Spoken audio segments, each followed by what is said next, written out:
The meeting will come to order. We'll start with the roll call of members. Bottom, Here. Mr. Beck, Here. Mr. Dugas, Here. Ms. Fletcher Mason, Here. Mr. Lewis, Here. Mr. Meyer, Here. Ms. Urso. Here. Mr. Robertson. Here. Mr. Washington. Here. We'll follow with the school board prayer and then the leading of the Pledge of Allegiance by Vice President John Beck. Our precious and loving Father in heaven, we thank you for this opportunity once again to peacefully assemble to do the business for which we are called. We ask you to continue to embrace this parish, our schools, our faculties and staffs, and the students in our schools with your grace and mercy. We humbly ask for your love and protection that will guide us in making good decisions. Amen. Amen. I pledge allegiance to the flag of the United States of America and to the republic for which it stands, one nation, under God, indivisible, with liberty and justice for all.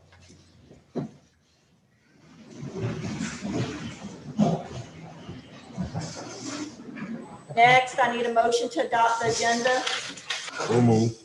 Moved by Mr. Robinson, second by Mr. Washington. All in favor? Aye. Next, the consent agenda. Adopt a resolution of sympathy for Alberta Hernandez. Adopt a resolution of sympathy for Isabella Nakhan. I need a motion to adopt the. So move. Second. Moved by Mr. Beck, second by Ms. Urso. All in favor? Aye. I think the superintendent has the resolutions to read. Resolution reads as thus, whereas we, the members of Assumption Parish School Board, have learned of the untimely death of Ms. Isabel Nakhan, an outstanding employee and citizen of Assumption Parish. And whereas by her devotion and loyalty, she had come to be recognized as a most valuable asset to the Assumption Parish family of public educators. And whereas Ms. Nakhan served Assumption Parish School Board for 16 years. And whereas her life was a record of service and devotion to children, community, and families, her laws will be shared by all who cherish the education of the young, especially the young of Assumption Parish. Now there be it resolved that the Assumption Parish School Board deeply regrets the untimely loss of a true friend and servant to public education and offers her family our deepest sympathy in their time of grief. Be it further resolved that a copy of this expression of sympathy is presented to the family with our deepest condolences. Is there anyone in the audience with Ms. Hernandez's family? Could you come up, please?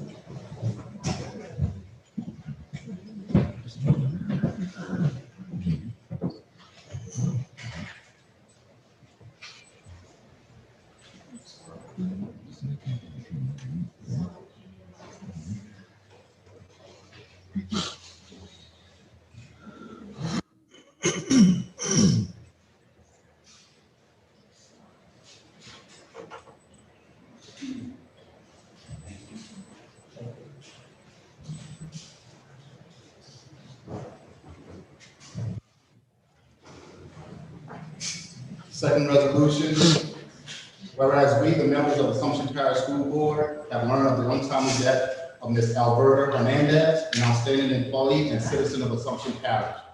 And whereas by her devotion and loyalty, she had come to be recognized as a most valuable asset to the Assumption Parish family of public educators.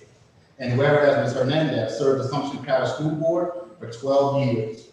And whereas her life was a record of service and devotion to children, community, and family, her laws will be shared by all who cherish the education of the young, especially the young of Assumption Parish. Now therefore be it resolved that the Assumption Parish School Board deeply regrets the untimely loss of a true friend and servant to public education and offers her family our deepest sympathy in their time of grief. Be it further resolved that a copy of this expression of sympathy is presented to the family with our deepest condolences.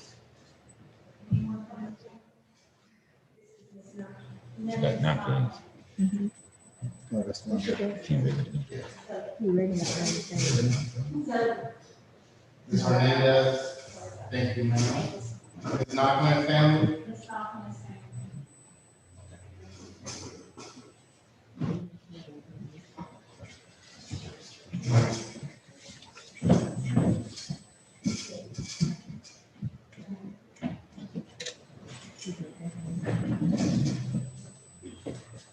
Okay, next on the agenda, receive administrative personnel report. I think we all had that in our packets for our viewing pleasure. Next, receive information from representatives of Keep Louisiana Beautiful on virtual state conference. Thank you, Madam President. We have Ms. Boudreaux and Ms. Gilmore here. Yes. Thank you, Alice.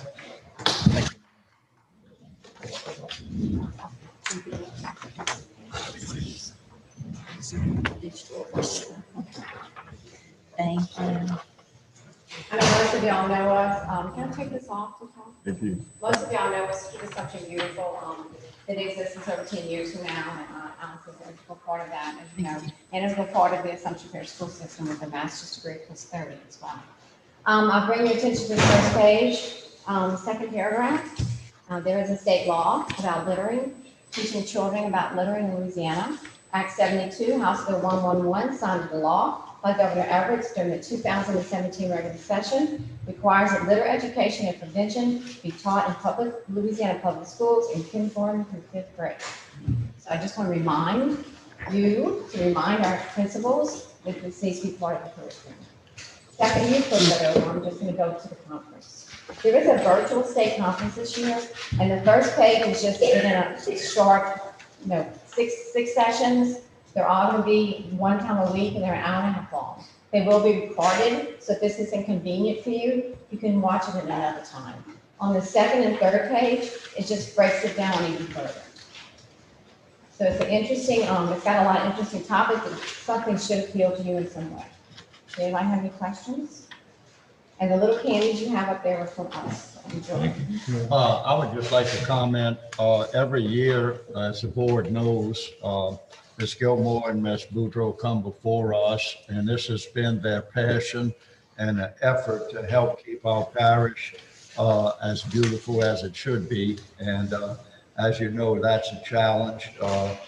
That people just have no regard for where they throw their trash, and it's a matter of raising the level of consciousness to just do what is easy, find a trash can and dispose of it. But Mr. Gilmore and Ms. Boudreaux have just year after year poured their efforts into helping bring awareness to help keep our parish looking beautiful. And I just, on behalf of the board, I know all of us appreciate those efforts. And again, thank you in making us aware of reminder, and we just have to keep that in mind. But thank y'all for all y'all do and the hard work making it happen. And tied into that, I just want to say we're an all-volunteer organization, and we're a 501c3 nonprofit corporation, federally recognized. We're affiliated with Keep Louisiana Beautiful and Keep America Beautiful. And I also want to remind you, Highway 308, I drove down Highway 308 toward Belrose School last week. The litter on that highway was appalling. And it really is sickening, because people want to come to this parish, they want to come and move into this parish, and it is not a good presentation. So we need to start now and teach these kids, so when they grow up, that's not even an option. Earth Day, can you write this down? Earth Day 2021 is Thursday, April 22nd. Like all the teachers to plan some poster contest or anything they could do within this school, we'll be reminding them. But it's April 22nd, 2021. America Recycles Day is 11/15/20. That's next month. And I think we're going to bring booklets. We're going to bring the same books we gave to the children last year. We're going to bring them to the fourth graders this year. Kindergarten. Yeah. Kindergarten. Kindergarten this year. So they're going to be getting a workbook with the other children received on sure. So thank y'all very much for letting us talk for a moment. I do appreciate you very much. I really like that the state conference is going to be on webinar, because It's gonna be a virtual, it's gonna be on website, yes. And That's awesome, You just have to because- sign in, and it's free. And if you miss, if you can't make the day you wanna make, they're gonna record them, and they're gonna reintroduce them later. so more people have access that would Sit normally in the room attend. of your home. But make sure you register. You have to register, they'll send you the link when the webinar, when your topic comes up for the day. Okay, I'm wondering if we could put this up on the website, Josh, and post it so that everybody would have access. Yeah, I think it's amazing. when you're- They have some good speakers. As you see, when you read the list of the speakers, they have some Right, really good speakers. yeah, I see that.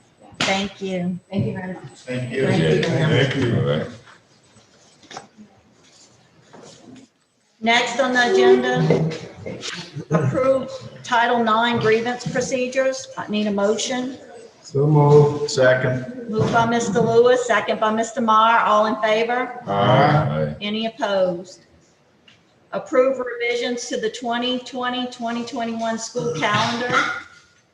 I need a motion. So moved. Second. Moved by Mr. Beck, second by Mr. Washington. Any discussion?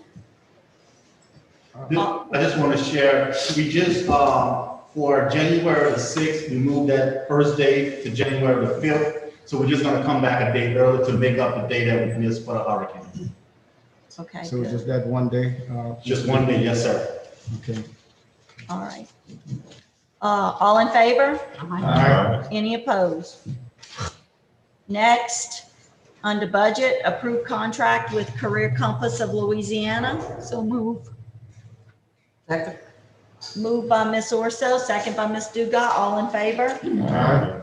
Any opposed? Receive first quarter budget update.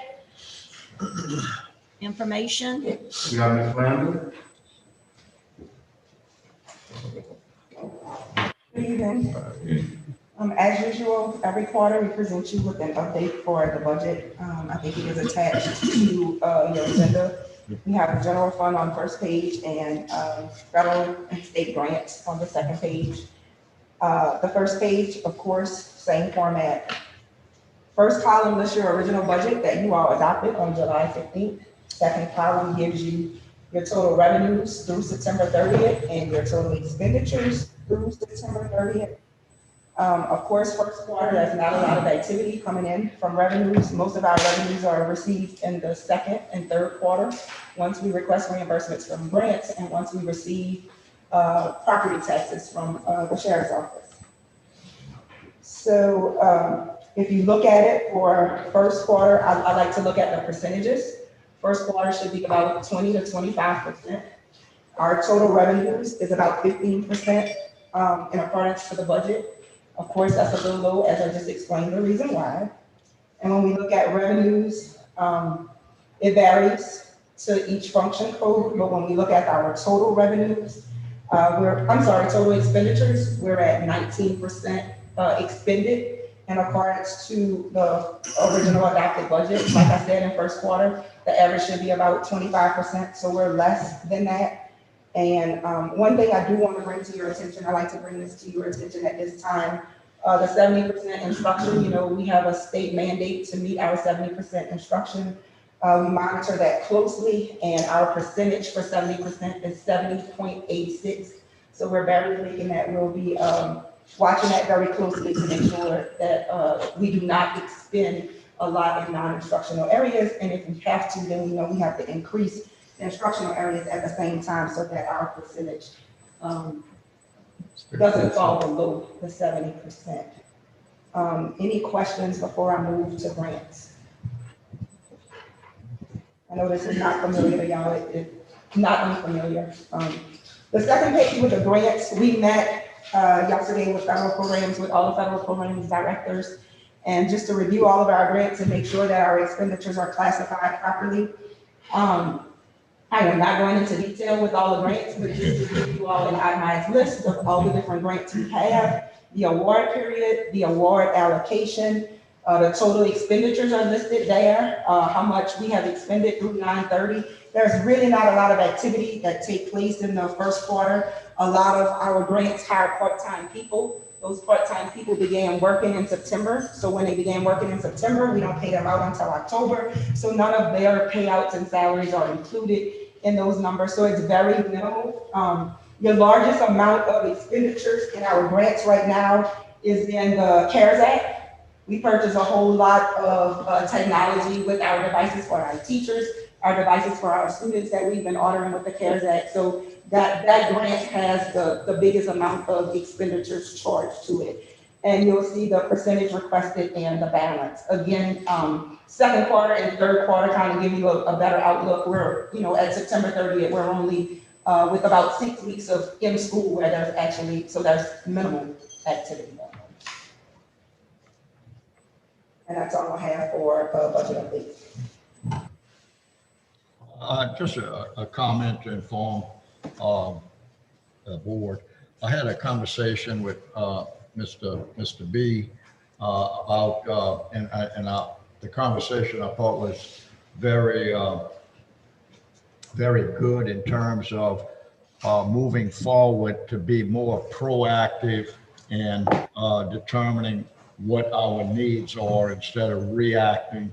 And obviously, that's important for staff and, certainly our business manager to have a better idea of potential things that we need, and that'll help the budget, obviously. So I just thought the superintendent is on top of that and is moving forward to make sure that we are more proactive to eliminate. And I think we do that as far as staffing, because staffing, we have staffing meetings that start in February and March. So for the upcoming school year. So I know we do it with staffing, but with other strategic plans such as construction, facilities and grounds. Even with the technology plan, like that caught us once we closed down. So then we had to start finding ways to become one-on-one. I think in other areas, we probably need to have more of a strategic plan for each department. I know But that. staffing, the student numbers pretty much drives that. I mean, you have in the past, you have always been proactive, and if you had to err, you were more conservative in allowing for the unexpected. And of course, anything can happen. No one expected a pandemic, but certainly there are areas that we can, fine tune. And I'm just glad that we've taken that approach to help budget our money. Yeah, I had a conversation with him right before this meeting, and he asked why are we not budgeting a zero-based budget? And I had to explain this to you all a lot, is that I always budget worst-case scenario. We will never run a deficit that I say we run, because I always budget worst-case scenario, because if we have a little cushion and he needs another position, like with teachers, we always increase by 5 teachers. So if student growth comes somewhere, we can add that teacher instead of every month coming back to the board. Can we add for this? Can we add for that? We always put a lot of, and that of course, that makes you look like originally you're running a little deficit. But as long as we have a fund balance to cover it, that's allowed. I don't know his plans going forward, if he would like us to see a zero base, but that's the reason why we do that. All right, Ms. Anya, thank you. Thank you, Ms. Anya. Well, you're up next. So receive September 2020 sales and use tax report. For the month of September, we processed 1,855 returns. Total receipts was $892,830.29. The school board received $443,787.59. The 92 bond fund received $88,758.19. The delinquent rate for the month was 7%. We did have some audit revenues for this month of $13,072.54. And our auto sales was $228,847.98. Thank you. Thank you, Sonia. Thank you. Thanks.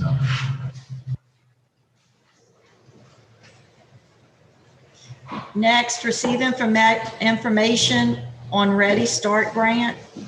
So I'm really excited about the opportunity that we have for our babies. We want to try to do as much as we possibly can to provide tier 1 curriculum to those students who are not on our campus. We want to work with our daycares in the local area and also the kids that are staying at home.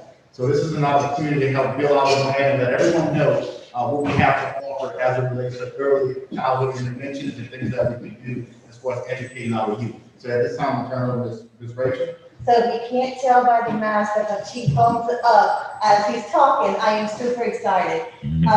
I have had nothing but a big welcome for our ideas and plans from our new superintendent. And it sounds like his little introduction, he's got the pitch that I gave him completely and he's on board, so that's super exciting.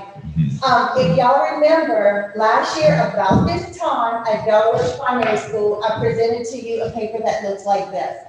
And we kind of talked about our ideas to improve the quality of education that we were giving our kids and expand our network to more children so that we could help more children in our community.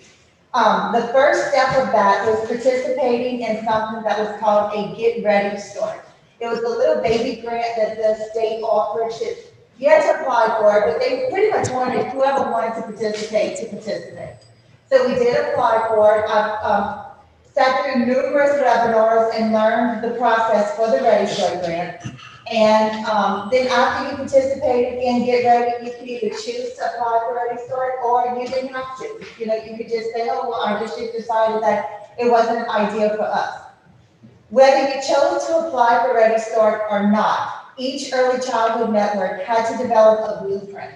The blueprint is now part of the Super App. So when we are asking for new dollars in the Super App, we have to have a blueprint. So we prepared our blueprint last year. We have 4 goals in mind, and you have all of these attachments with the agenda. So, and this is a living document. So, you know, as we work through this, this may change. So our 4 goals are in here. The first goal is that by 2021, Assumption Parish Network will increase community awareness of the need for early childhood education. And then it steps out how we would achieve that.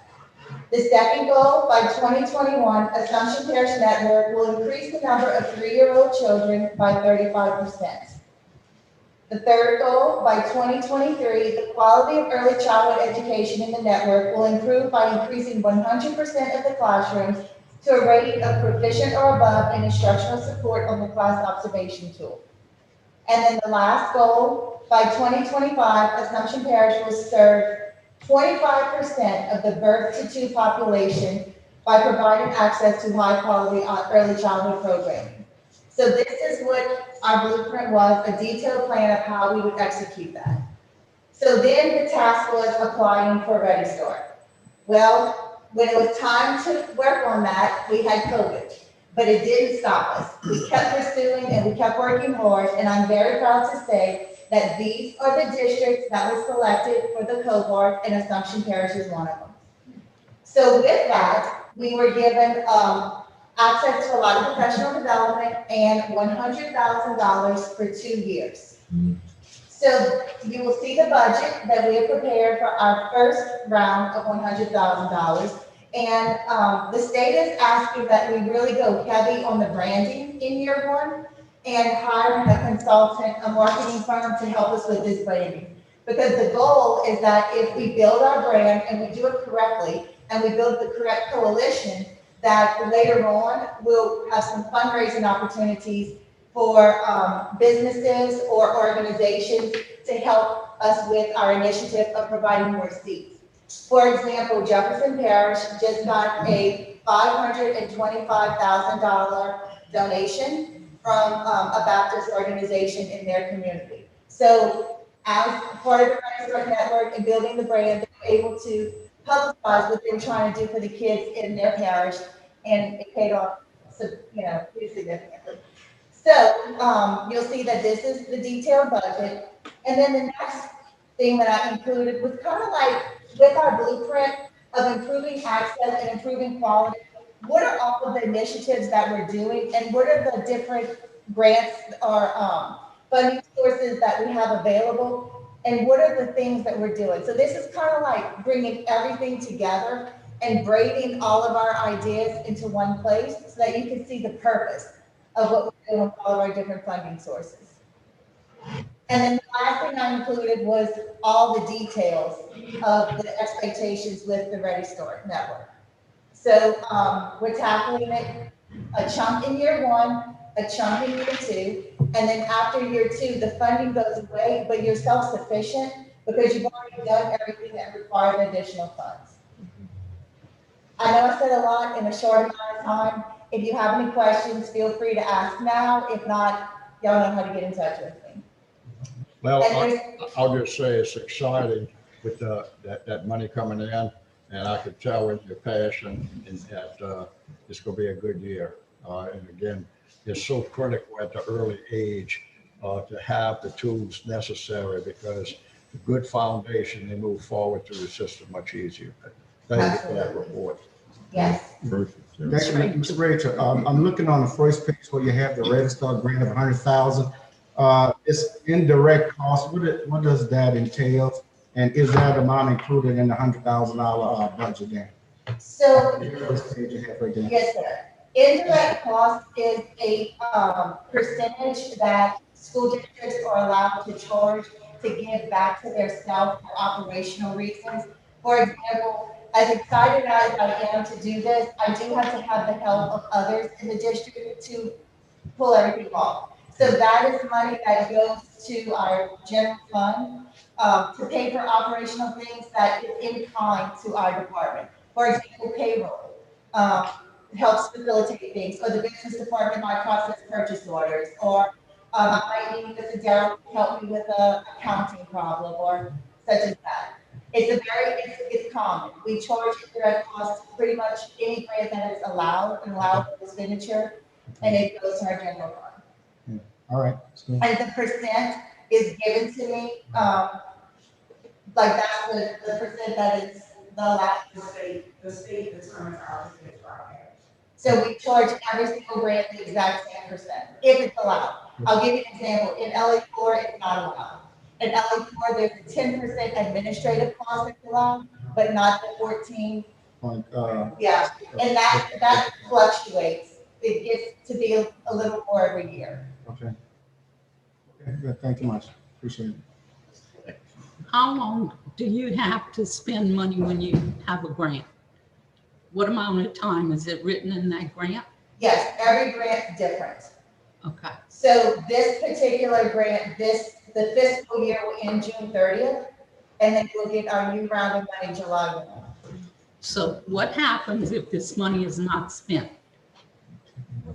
Well, assuming we might have to give it back, but we're not gonna let that happen. No, the reason I ask you is because a few meetings back, we were all excited because we were getting all of this money. We were having people coming in. We were going to hire extra people. And I've been out of the loop for a couple of weeks. So have we hired those people? If you're referring to the 4-hour tutors, Right. I was given permission today to hire the 4-hour tutors. And I was given dates, to hire them. All right. Like, there's a beginning date and an ending date. I'm not sure if that will, cost all of the money that was originally set aside for that, so we may have to do a revision for I that. was just concerned because Correct. She's asking about the other grant. the other one, I want to be clear that no, not this one. I'm just wondering what amount of time we have to get rid of this money to do what we're supposed to do. Okay. Are all our class filled? With children? Yes, ma'am. Yes. So, We do have some spots available, but every class has children in it. And virtual children are about 60 at this point, and every day they're trickling back in. so you say we have 60 kids that are out on virtual? Yes, ma'am. So the classrooms are not really filled then? Well, so if a classroom is allowed to have 20 seats, the 20 seats can be virtual or in person. Okay. So you're not allowed to put 25 because some are virtual, if that makes sense.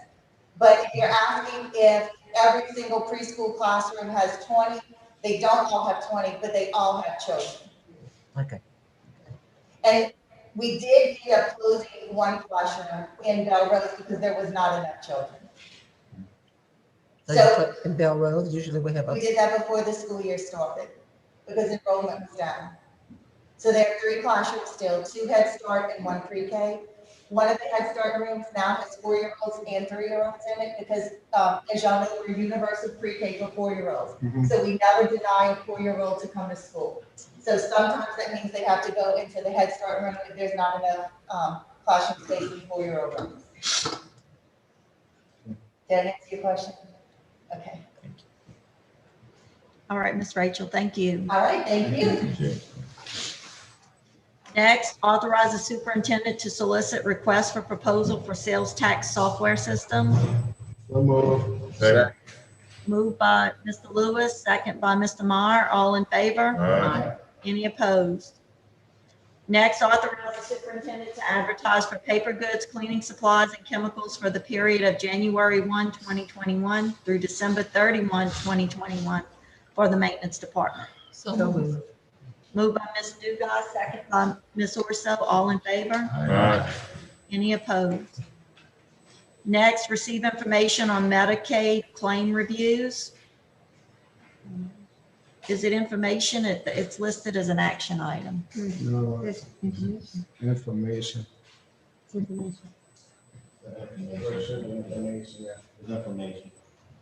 Okay. This is receive The information. details, they have it listed as an action item, so. Yes, yeah. Yeah. So, So, It's informational. So the time I'm gonna ask Ms. Randall, I guess, To come in order. yes, Come up, okay. So, we just want to provide you Give you some information we did. What we have is billable occurrences that we bill Medicaid for. And we just want to make sure that you are aware of what we're doing as it relates to the billable occurrences. And also on here, really highlighted for me was that we tried to increase billable occurrences by hiring another nurse because we were told that if we hired another nurse, we would have more opportunities to visit with kids and see students. But if you notice on that number, the number actually went down. So I'm getting Ms. Randall to kind of explain the document to you, Ms. Randall. Okay, as you know, we tried to be creative in our approach to increase revenues when we were in a financial crunch. And part of that was to try and capitalize on Medicaid claims. So with that, we increased our staff in the nursing department and then started taking staff out of federal funds when it came to therapy, whether it's occupational therapy and our speech therapists, and put those in general funds so that we can capitalize on the reimbursements.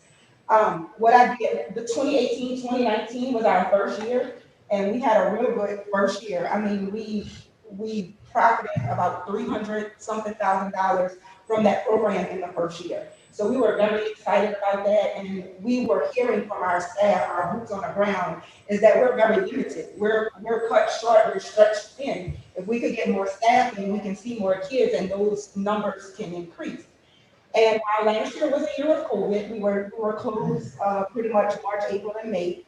We knew that those revenues would not be to the same level that they were in the previous years. When we compare the dollar amounts to the billable moments, the billable occurrences, as the superintendent just explained, we were hoping that that percentage remained the same. So looking at the summary that we provided for you all, when we look at speech, our speech percentage actually went up.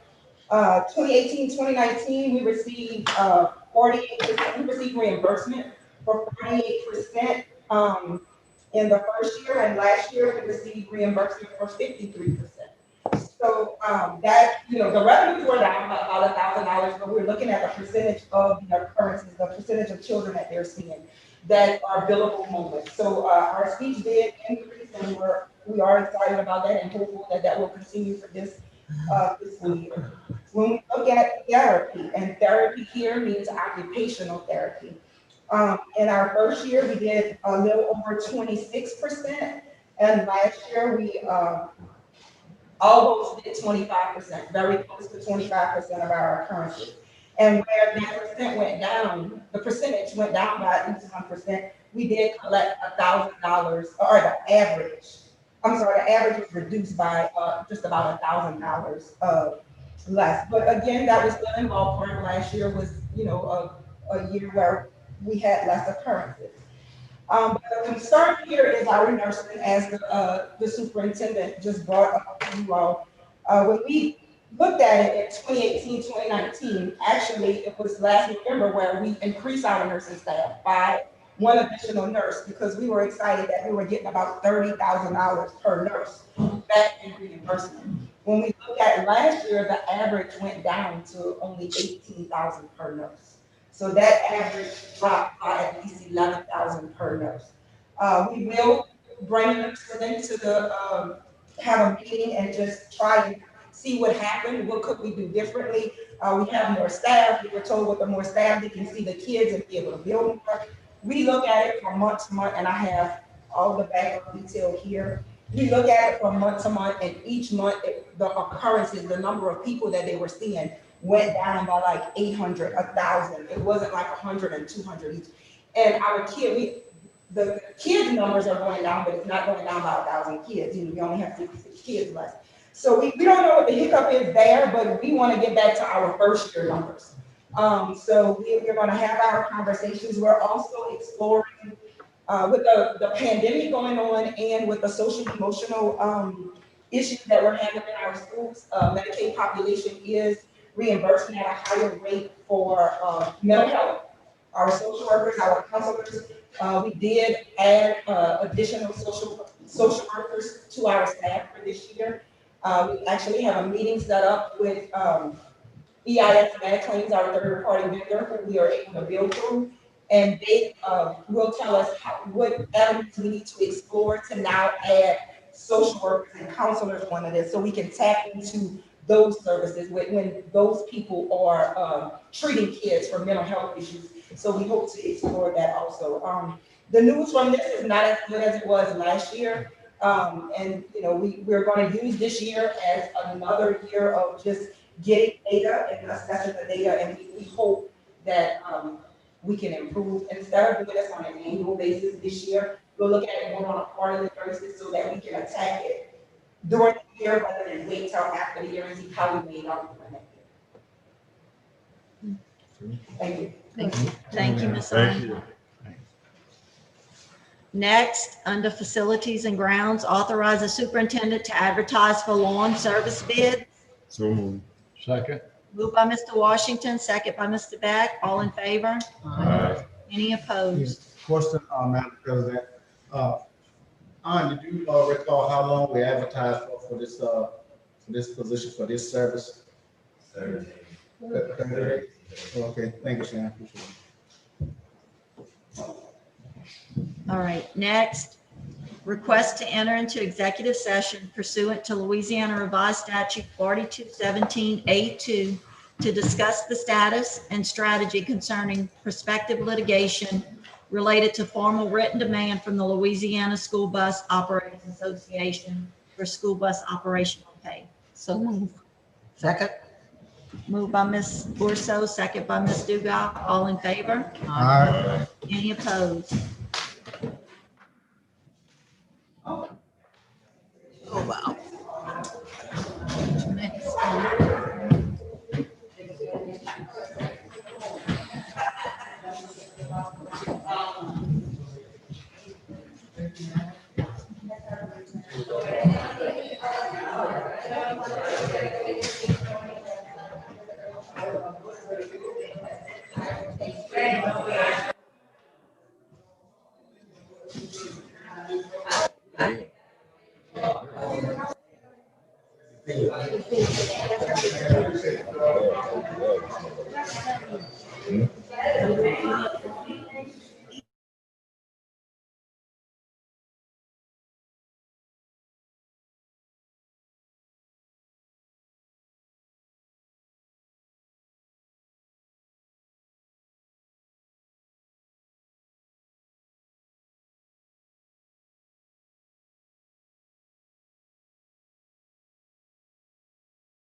son, you see that, baby.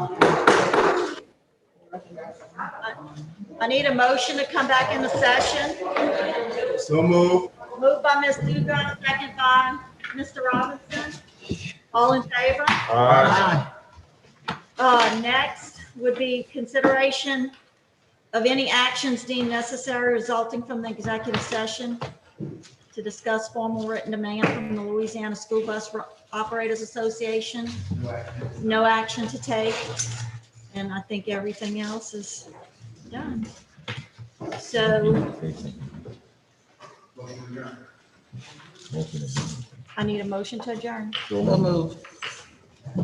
Moved by Ms. Dugas, second by, Well, before we adjourn, I'd like to thank the kids from the podium who made our little pumpkins. I thought that was so sweet. yes, the Head Start, Collierville Primary's Head Start. I can do without the candy, but, Thank you. But we're gonna eat it anyway. yes, All in favor? I do. Any opposed?